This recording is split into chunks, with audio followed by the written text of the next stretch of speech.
오늘 사도행전 18장 5절은 이제 바울이 고린도에, 우리가 지난주에 말씀을 살펴보았을 때 이 바울이 고린도에 들어가게 되죠. 아덴에서 사실은 복음을 전했지만 아덴에서 많은 그런 사람들이 예수님을 믿지는 않았습니다. 그래서 이 아덴에서 나와서 이 고린도로 가게 되죠. 그래서 이 고린도에 가서 이 아굴라하고 브리스길라를 만나게 되죠. 그래서 동역자였던 아굴라와 브리스길라를 만나서 함께 생업이 같음으로 천막을 만드는 일을 하면서 거기서 주중에는 천막을 만들고 주일 그 안식일에는 회당에 가서 말씀을 전하는 그런 일들을 하고 있었습니다. 그런데 사실은 이제 5절하고 이 17장하고 여기 4절까지 해서 생략된 부분들이 좀 있습니다. 그것은 뭐냐면 원래 이 바울이 아테네로 가게 된 이유가 뭐냐면 베레아에서 핍박이 일어났죠. 그래서 베레아에서 핍박이 일어나서 그 핍박을 피해서 백길로 이 아테네까지 베레아에서 배를 타고 아테네까지 가게 된 거예요. 바울이 먼저 피한 다음에 그 다음에 이 베레아까지 데려다준 그 형제들에게 부탁을 하죠. 이 디모데하고 실라하고 빨리 이 아덴으로 올 수 있도록 그렇게 부탁을 합니다. 그런데 그렇게 부탁을 하고 떠났는데 말씀을 보면 이 아덴에서 신라와 디모데가 이 아덴에 와서 어떻게 됐다 이런 얘기가 없고요. 또 바로 지금 오늘 말씀에 이 고린도로 왔다는 이야기만 적혀 있습니다. 그런데 이거를 사실은 바울의 서신들을 보면 생략된 내용이 나와요. 그것은 뭐냐면 이 아덴에서 사실은 이 디모데하고 이 신라가 아덴까지 오게 됩니다. 그래서 아덴에서 바울을 만나고 바울이 이 디모데는 데살로니가로 보내고요. 신라는 어디로 보내냐면 빌립보로 보냅니다. 그래서 자기들이 떠나온 교회를 떠나왔잖아요. 원래 빌립보에서 교회가 생겼고 그 다음에 빌립보에서 이 데살로니가로 가고 데살로니가에서 베레아로 가고 베레아에서 이 아덴으로 온 거죠. 그러니까 지금까지 떠나왔던 그 교회들을 돌아보도록 하기 위해서 신라를 보내고 신라는 빌립보로 보내고 디모데는 데살로니가로 보냅니다. 그래서 사실은 그 데살로니가의 교회와 이 빌립보의 교회를 돌볼 수 있도록 그렇게 하고 아마 바울이 이 아덴에 왔던 이 두 사람을 그곳으로 똑같이 보내서 그 다음에 이 고린도에서 만나기로 그렇게 한 것을 이 서신서를 통해서 알 수가 있습니다. 그래서 사실은 여기 5절에 이렇게 시작하죠. 신라와 디모데가 마게도냐로부터 내려오매라고 되어 있어요. 둘이 같은 장소에서 온 것은 아닌 것 같고요. 신라와 디모데, 신라는 아까도 말씀드렸지만 빌립보에서 왔고 디모데는 이 데살로니가에서부터 왔습니다. 그런데 보면 5절에 이렇게 돼 있어요. 신라와 디모데가 마게도냐로부터 내려오매 바울이 하나님의 말씀에 붙잡혀라고 돼 있어요.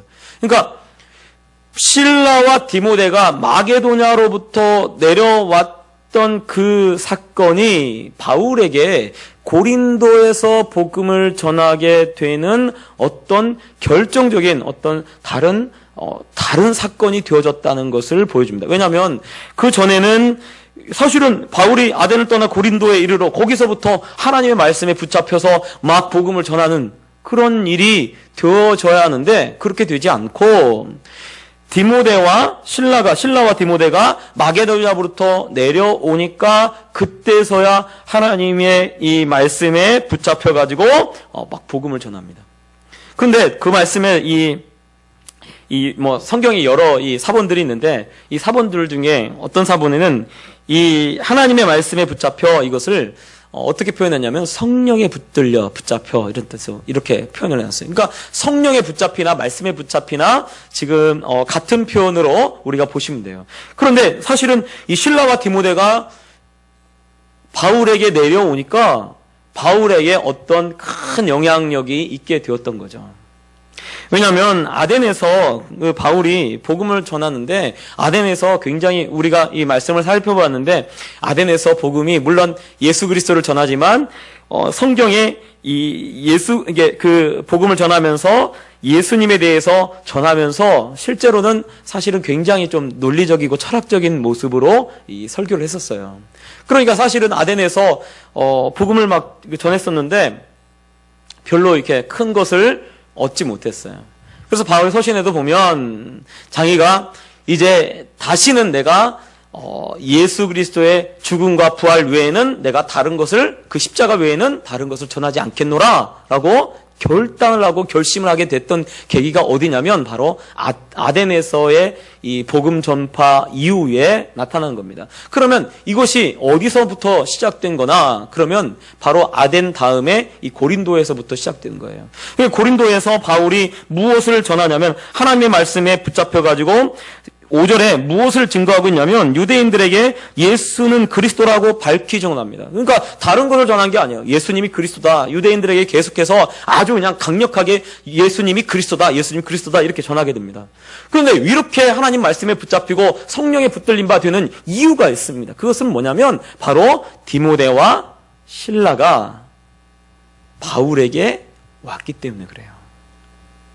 그러면 이 디모데와 실라가 바울에게 온 사건이 바울에게 어떤 의미가 있나? 바울이요, 아까도 말했지만 아덴에서의 복음을 전하는 것에서 많은 열매를 맺지 못했습니다. 그래서 몇몇 사람, 그렇게 열심히, 막 철학자들하고 토론도 하고, 그리고 그가 시간이 날 때마다 어떻게 했어요? 막 시장에서 만나는 모든 사람들에게 예수님을 증거하고, 그들하고, 이야기하고 대면하고 그리고 그들에게 예수님이 그리스도라는 것을 철학적으로 그리고 사변적으로 막 그렇게 얘기를 했었단 말이에요. 그런데 별로 열매가 별로 없는 거예요.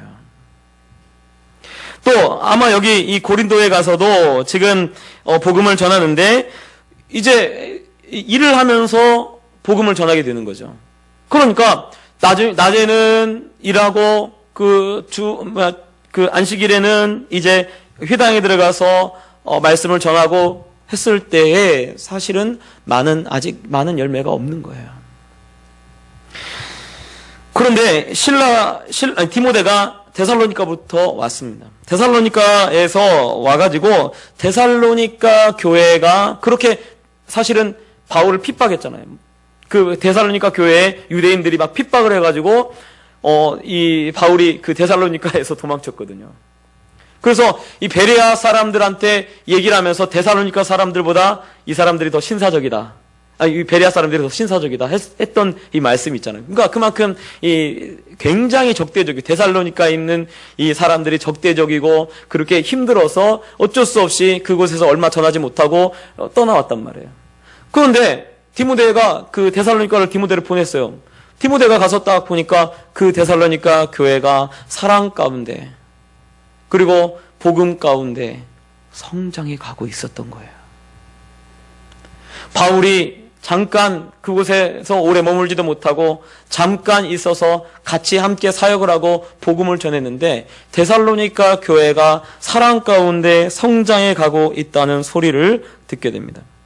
그래서 데살로니가 전서 3장 8절에 그 바울이 그 서신서에 뭐라고 되어 있냐면 너희가 주 안에 굳게 선즉 우리가 이제는 살리라 그래요.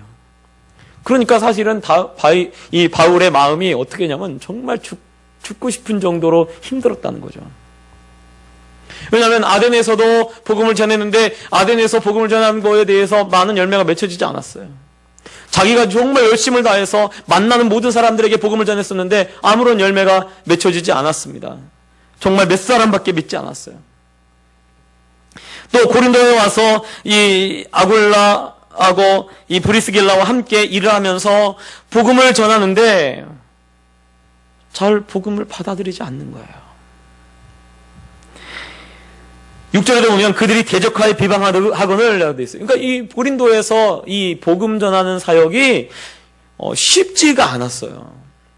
왜 이 고린도에 브리스길라, 아굴라, 디모데, 신라까지 이 고린도 교회, 고린도라고 하는 이 지역에 이렇게 많은 사역자들을 하나님이 보내시는가라고 생각을 하면 이 고린도라고 하는 지역은 우상을 섬기는 지역입니다.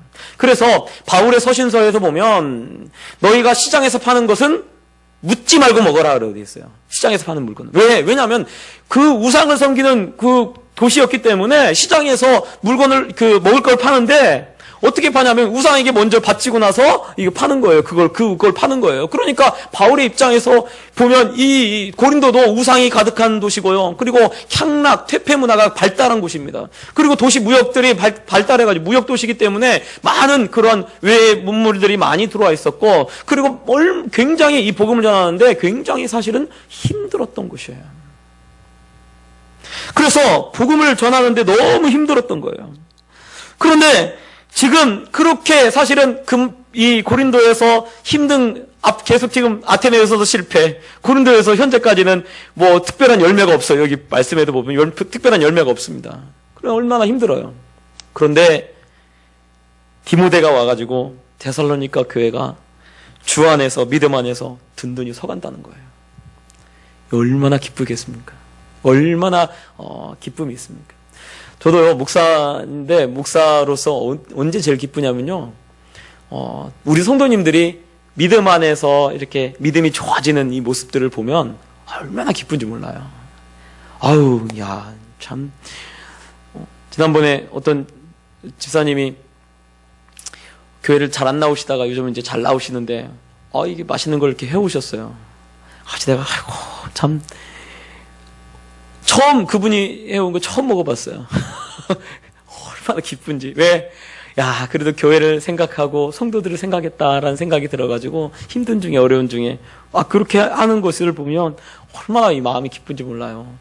제대로 믿음 가운데 신앙생활 하고 계시구나. 그 생각이 막 들어요.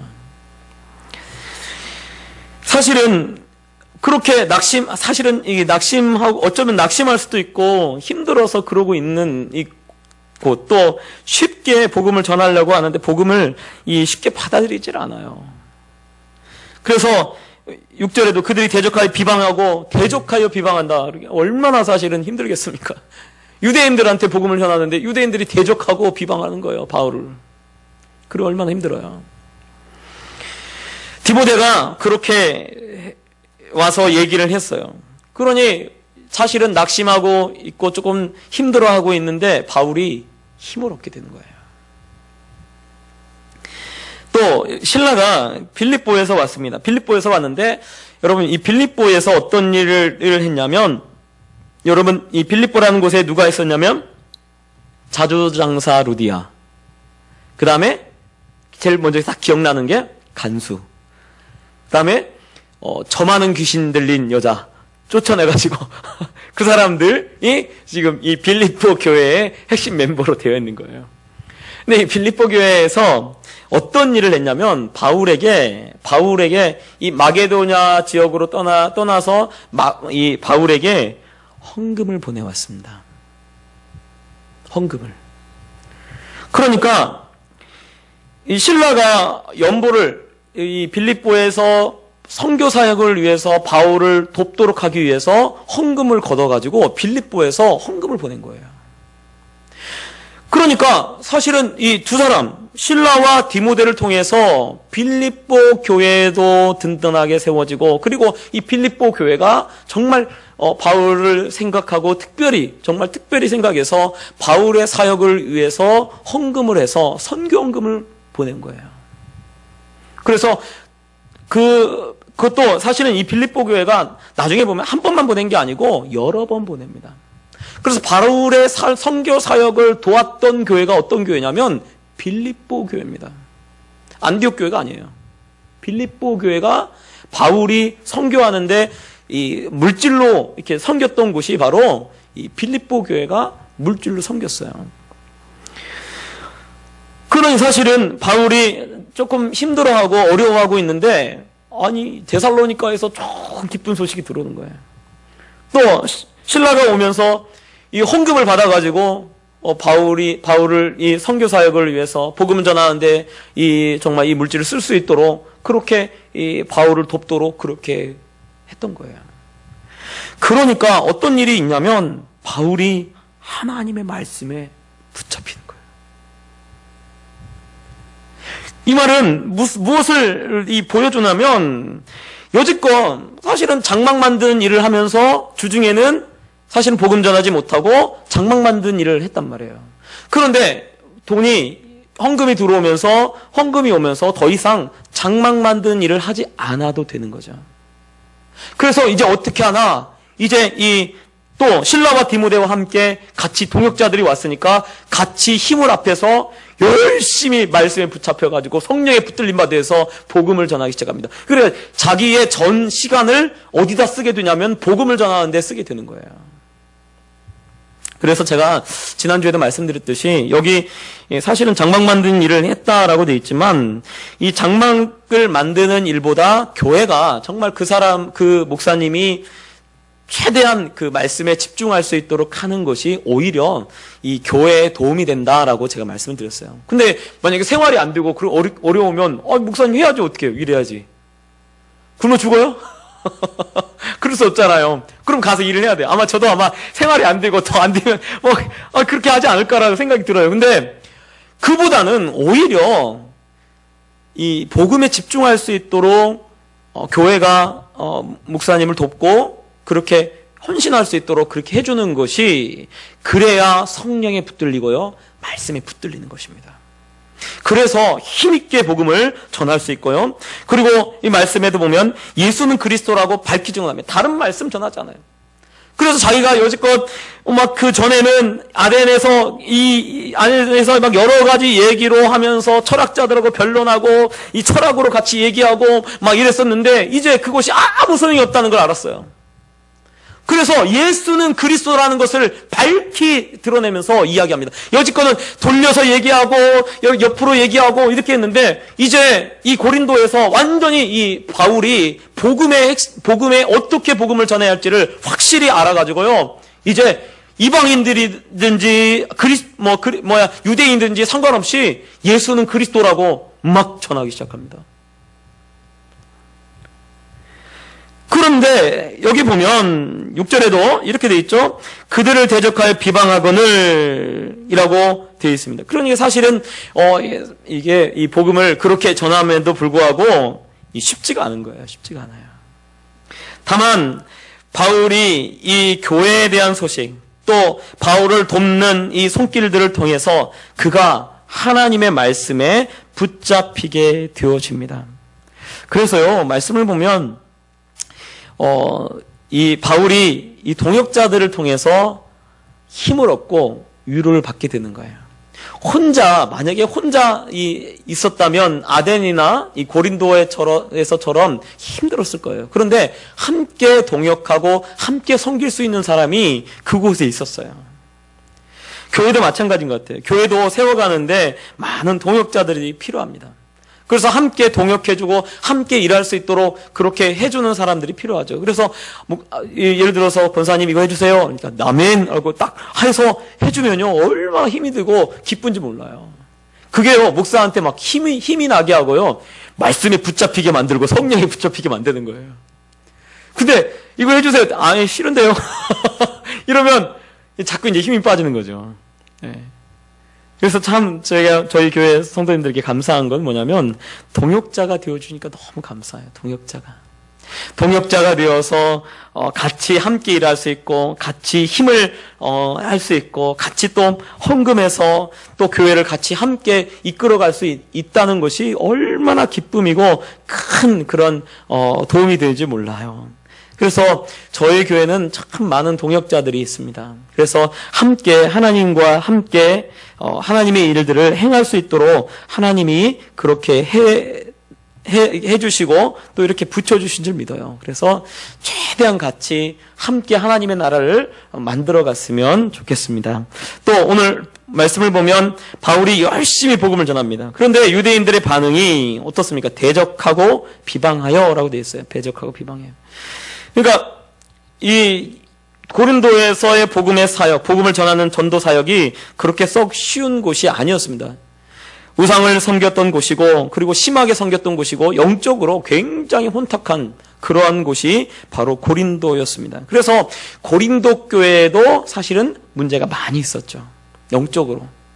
그래서 막 혼란한 일들이 많고 영적인 은사들도 많이 있었지만 또한 영적으로 질서가 없이 막 무질서하게 그런 여러 가지 일들이 됐고요. 그 다음에 막 그 종교가 막 혼합되듯이 영적으로 막 혼합되는 그러한 문제들이 이 교회 안에 있게 되는 이유가 뭐냐면 바로 고린도라고 하는 지역 자체가 바로 영적으로 좀 어두운 그런 지역이었기 때문에 그래요.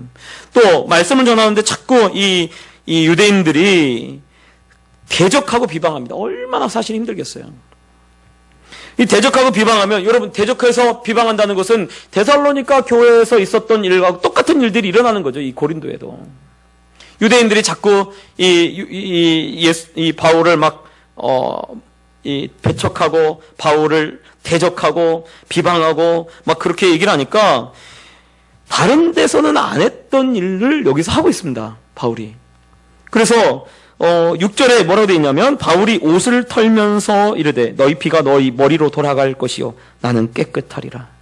이후에는 이방인에게로 가리라 하고 이렇게 얘기합니다. 그러니까 다른 곳에서는 그냥 도망만 쳤어요. 막 대적하니까 도망쳐서 왔어요. 그런데 이 고린도에서는 얼마나 이 바울을 대적하는지 바울이 뭐 한 거예요? 사실 이게 너희 피가 너희 머리로 돌아갈 것이다. 이 옷을 턴다는 것. 자, 예수님이 70명의 사람들에게 둘씩 짝지어가지고 복음을 전합니다. 그리고 복음을 전하라고 그랬어요. 가면서 어느 집에 가든지 그 가정에 복을 빌라. 만약에 너희를 영접하지 않고 너희 말을 듣지 않으면 그 발에 먼지를 떨어버려라. 그걸 증거로 그 발에 먼지를 떨어버려라. 그렇게 얘기했어요. 그것은 뭐냐면 이 옷을 턴다라고 하는 거와 먼지를 떨어버린다라고 하는 것은 어떤 의미냐면 그 사람이 저주가 임한다라는 소리예요. 바울이 얼마나 이 바울을 대적했는지 바울이 너무 힘들어서 이 유대인들을 향해서 먼지를 떨어버리는 거죠. 그리고 그렇게 이야기를 하는 거죠. 내 피가 너희 머리로 돌아갈 것이다. 자기는 할 만큼 다 했다는 거죠. 내가 유대인들에게는 할 만큼 다 했다. 이제 나는 그러면 너희가 받지 않으니까 이방인에게 가겠다라고 그렇게 이야기를 하는 거예요. 그래서 이방인으로 가리라라고 하면서 7절에 보면 거기서 옮겨 하나님을 경외하는 디도 유스도라 하는 사람의 집에 들어가니 그 집은 회당 옆이라라고 되어 있어요. 여러분 이 디도, 여기서 이제 디도가 등장을 합니다. 이 디도는 로마 사람입니다. 이방인이고 이 유스도라고 하는 것은 저스티스라고 하는 이 정의라고 하는 뜻입니다. 그래서 이 디도 유스도는 이방인이었던 로마 사람이었는데 이 개종을 해가지고 유대교를 개종한 다음에 아마 회당에서 복음을 전할 때 바울이 이야기하는 이 예수님을 영접하고 받아들였던 사람으로 보고 있습니다. 그래서 마침 이 디도 유스도가 이 예수님을 영접하고 그리고 이 회당 옆에 있는 이 디도 유스도의 집에 들어가서 이 디도 유스도의 집에 가서 이 집에서 이 복음을 전하게 되는 거죠. 이방인에게.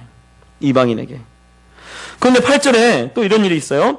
또 회당장 그리스보가 온 지방과 더불어 주를 믿으며 수많은 고린도 사람도 듣고 믿어 세례를 받더라라고 되어 있습니다.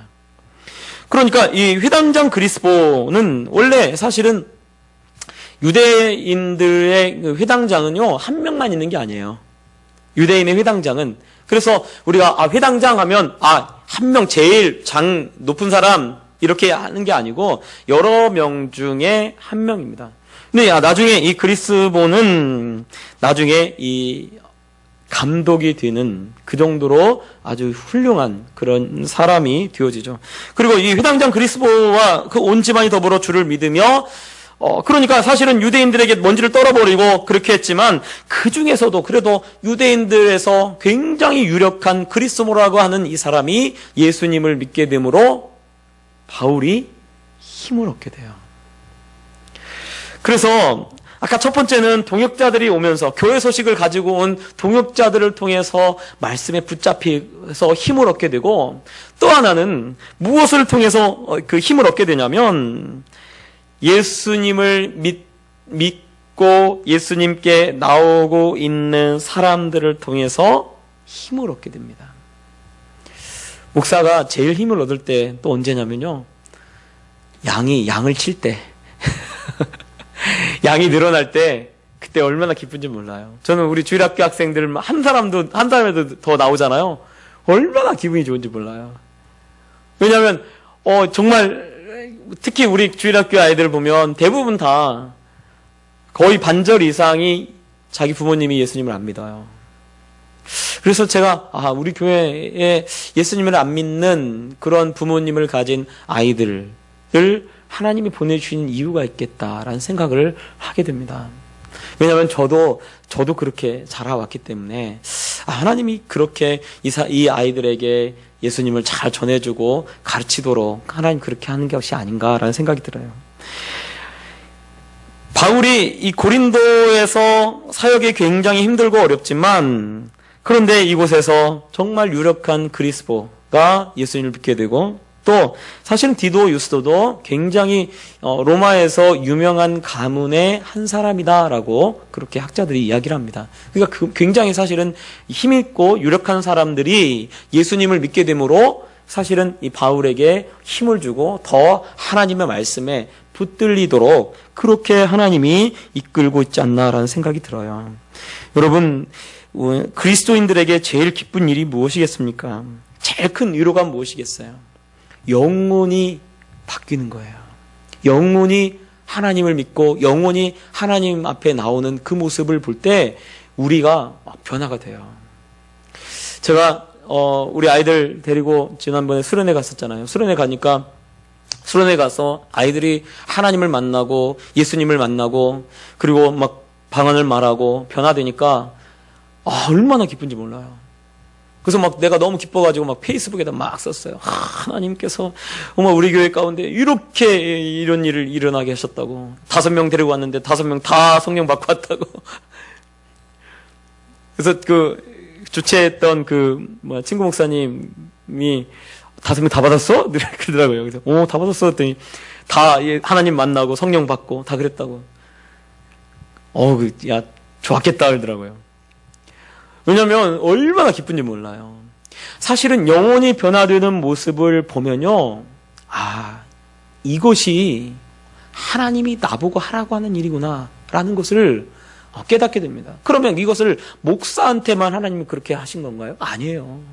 목사한테만 그렇게 하라는 것이 아니고 우리 성도님들에게 하나님께서 우리 성도님들을 통해서 영혼이 변화되고 예수님을 믿도록 하는 일들이 일어나도록 하라고 우리를 부르신 줄 여러분 아시기 바랍니다. 그래서 사실은 하나님께서 우리를 부르신 목적이 뭐냐면 그 영혼을 돌보고 영혼을 주님으로 이끌고 그리고 그 영혼들이 예수님을 만나도록 하는 것.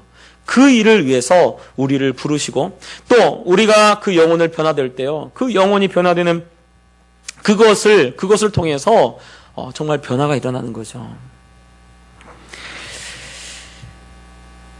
또 오늘 말씀을 보면 바울이 사실은 오늘 바울에게 이 그리스도가 믿고 고린도 사람도 믿어 세례를 받더라라고 되어 있어요. 그런데 9절에 이렇게 되어 있습니다. 밤에 주께서 환상 가운데 바울에게 말씀하시되 두려워하지 말며 침묵하지 말고 말하라. 내가 너와 함께 있으며 어떤 사람도 너를 대적하여 해롭게 할 자가 없을 것이니 이는 이 성중에 내 백성이 많음이라. 바울에게 사실은 바울이 복음을 전하는데 두려움이 있는 거죠. 왜냐하면 여지껏 복음을 전했던 곳마다 데살로니가도 그렇고요, 베레아도 그렇고요, 그 다음에 또 어디도 그랬냐면 빌립보에서도 그렇고요, 데살로니가에서도 그렇고요, 그 다음에 베리아에서도 그랬어요. 그러니까 마게도냐로 넘어와서 마게도냐 지역에 아테네 말고, 아테네는 완전 대적하죠. 아테네는 회당 자체가 없고, 아테네에서는 그냥 다 배척하고 철학적이고 막 이렇게 하니까 사실은 없었던 거예요. 그러니까 사실은 이 고린도에 가서 회당에서 복음을 전하는데 이 고린도에서도 또 유대인들이 대적하고 비방하고 이렇게 되는 거죠. 그러니 사실은 얼마나 사실은 힘들겠습니까? 이제 또 여기서 쫓겨나가는구나.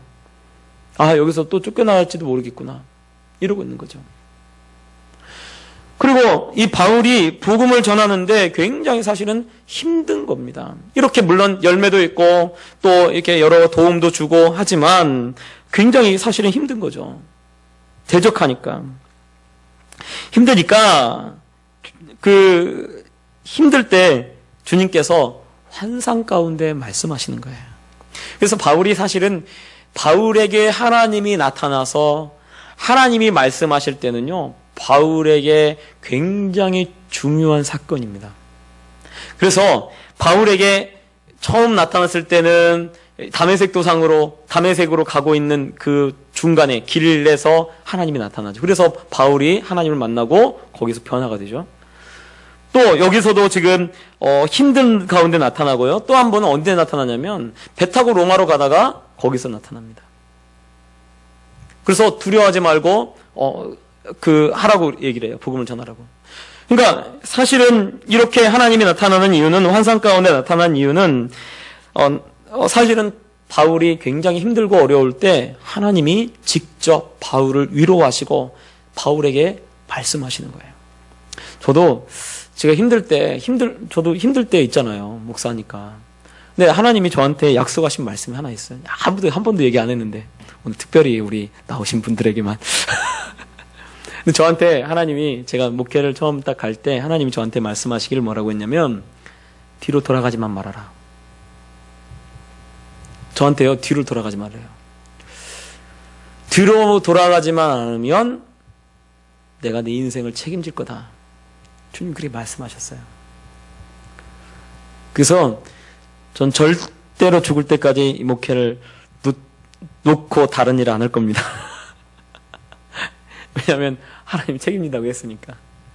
그 말씀을 항상 기억해요.